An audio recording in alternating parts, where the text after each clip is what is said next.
Baik, sebelumnya Assalamualaikum warahmatullahi wabarakatuh. Kami dari kelompok 27 ingin mempresentasikan hasil dari subproposal PKM PM yang kita susun. Kita menjunjung judul atau mengusulkan Ecoprint Inclusion Pemberdayaan Komunitas Disabilitas Sensorik Netra melalui pelatihan Ecoprint sebagai upaya kemandirian ekonomi. Nah, sebelumnya perkenalkan, nama saya Zakian Ananda Tegar Saputra dan juga teman saya.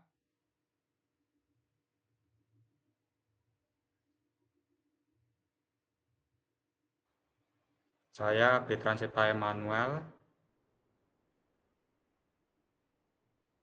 Saya Muhammad Ali Zainuddin dari kelas DE.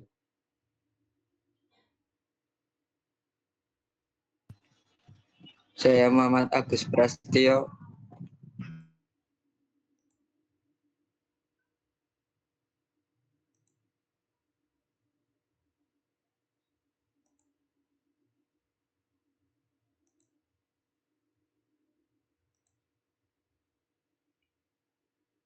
Dan juga teman saya Bilar Minus Jati, Wahyu Pamungkas Jati. Nah, untuk selanjutnya kita akan masuk ke proposalnya.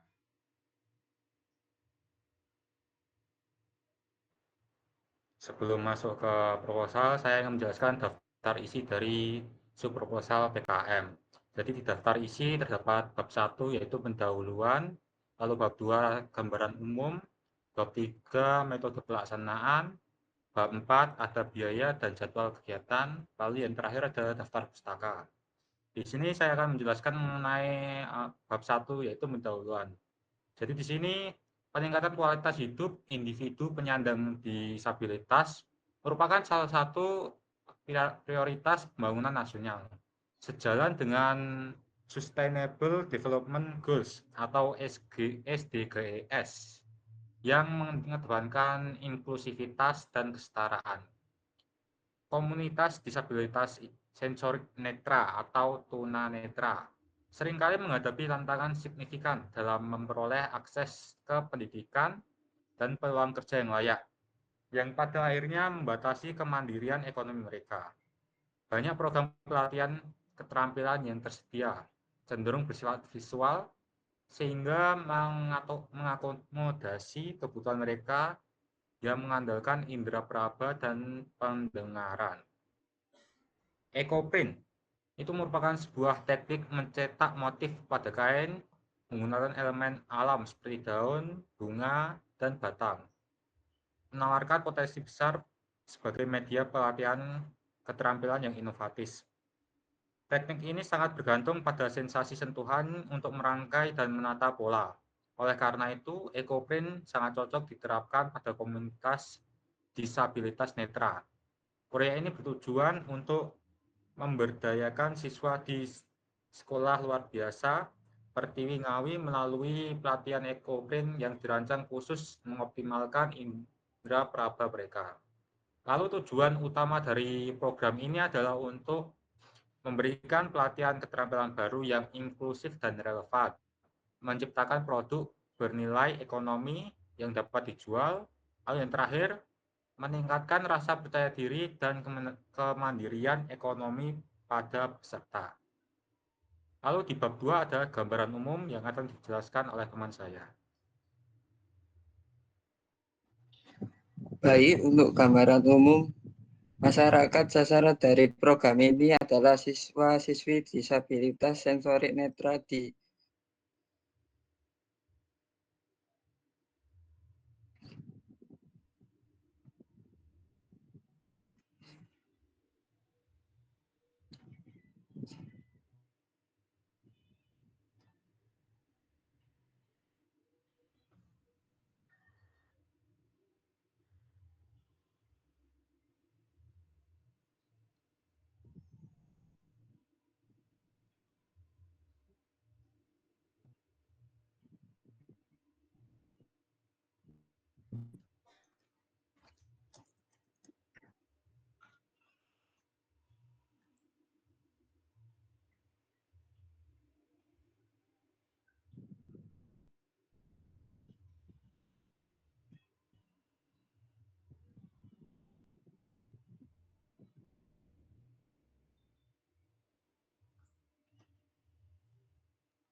Baik, untuk gambaran umum, masyarakat sasaran dari program ini adalah siswa-siswi disabilitas sensorik netra di SLB Pertiwi, sebuah lembaga pendidikan khusus yang berlokasi di Kota Ngawi.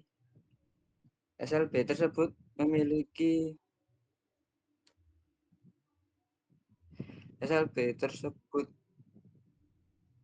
memiliki 350 siswa dengan berbagai tingkatan usia dan kemampuan.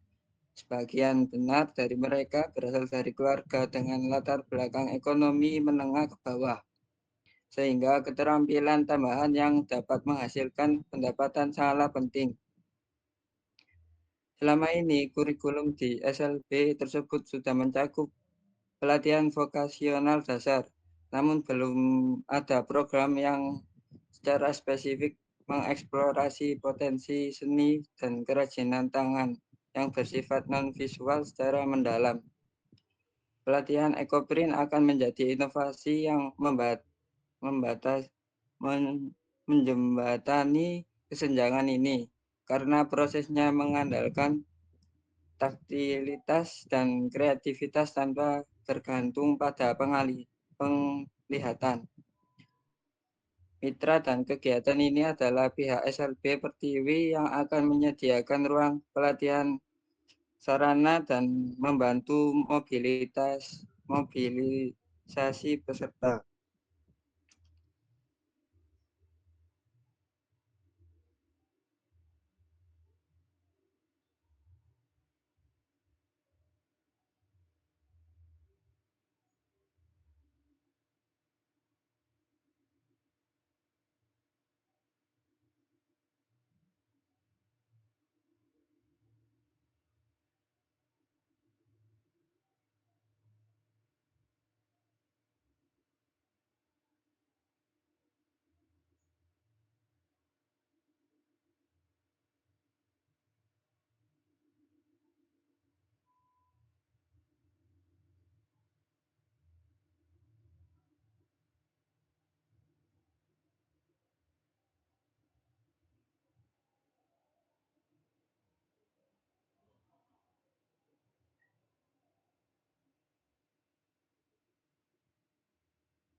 Bab 3 Metode pelaksanaan. Metode pelaksanaan program Ekoprint Inclusion akan dilakukan dalam 4 tahap utama yang terstruktur. 1. Tahap persiapan, minggu 1 sampai 2. A. Survei dan koordinasi. Tim akan berkoordinasi dengan pihak SLB Pertiwi untuk menentukan jadwal, jumlah peserta, dan kebutuhan spesifik lainnya. B. Pengadaan bahan dan alat, membeli bahan-bahan Ekoprint seperti kain, daun-daunan, tawas, dan alat pendukung lainnya. C. Penyusun modul pelatihan. Modul akan disesuaikan agar mudah dipahami oleh peserta disabilitas netra dengan instruksi audio dan sentuhan sebagai panduan utama. 2. Tahap pelatihan intensif, minggu 3 sampai ke 4. A. Sesi 1.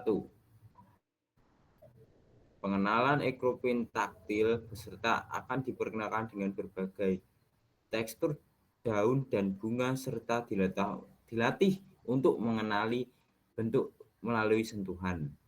Mereka akan belajar menata pola dengan meraba dan menempatkan bahan alami di atas kain.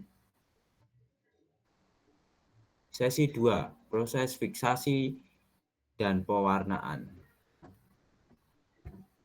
Peserta akan diajarkan teknik fiksasi atau moldanting dan perebusan kain secara bertahap dengan pendampingan penuh. C. Sesi 3, pembukaan dan pemasaran. Peserta akan diajak untuk membuka hasil pelatihan dasar, hasil cetakan mereka dan merasakan motif yang terbentuk.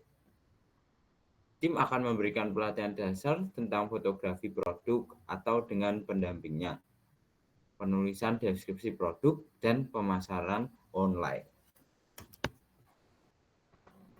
Nomor 3, pada tahap pendampingan dan produksi pada minggu 5 sampai ke 7. Nah, tim ini akan memberikan sesi pendampingan secara rutin untuk membantu peserta dalam memproduksi produk EcoPrint mereka secara mandiri. B. Hasil produk akan difoto dan dipasarkan melalui media sosial dan e-commerce. 4. Pada tahap ini yaitu merupakan tahap evaluasi dan pelaporan pada minggu ke-8. Evaluasi ini melakukan evaluasi terhadap keberhasilan program melalui wawancara dengan peserta dan pihak SLB, serta analisis jumlah produk yang berhasil terjual. B. Pelaporan. Ini menyusun laporan akhir dan dokumentasi video kegiatan.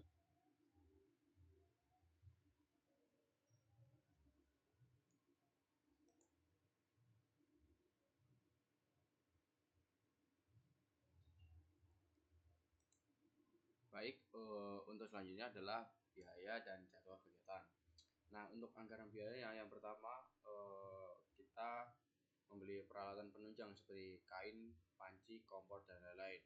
Itu kita anggarkan 250.000 karena kita juga untuk panci kompor kita menggunakan fasilitas yang sudah ada, dan jadi kita hanya perlu beli kain dan lain-lain. Dan yang kedua adalah bahan habis pakai seperti daun, tawas, ataupun plastik dan juga pewarna. Itu kita anggarkan sebanyak 100.000. Dan untuk transportasi dan komunikasi kita anggarkan dengan 150-an, 150. Dan untuk publikasi dan laporan kita anggarkan 125. Jadi untuk total seluruhnya adalah 625. Dan untuk jadwal kegiatan sendiri kita di bulan pertama sebentar. Untuk di bulan pertama kita ada tahap persiapan dan koordinasi, dan bulan kedua kita ada tahap pelatihan dan juga intensif, dan untuk bulan ketiga kita ada tahap pendampingan dan produksi dan juga tahap evaluasi dan juga pelaporan. Nah, berikut juga ada daftar pustaka yang kita pakai sebagai acuannya. Mungkin sekian presentasi dari kelompok kami, ada kurang lebihnya mohon maaf. Wassalamualaikum warahmatullahi wabarakatuh.